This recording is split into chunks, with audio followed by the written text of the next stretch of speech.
साली सब बुझता नहीं।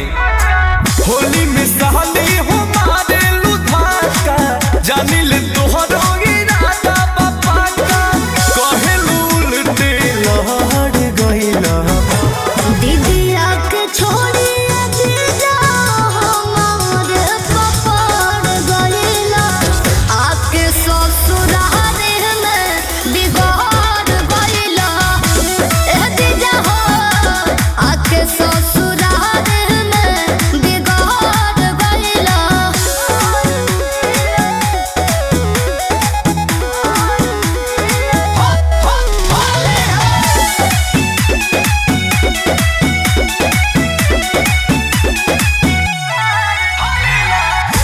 तोहरे कमान बहते बेरी बेरी ठेकेलू अरे सट के साली बोला काहे रंग फेंकेलू।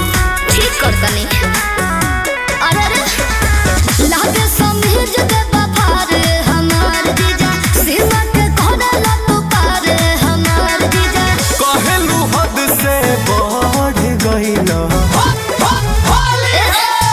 दीदिया के छोड़ी दीजा हमार पपड़ गइला आके ससुराल में बिगाड़ गइला जीजा हो आके ससुराल में बिगाड़ गइला।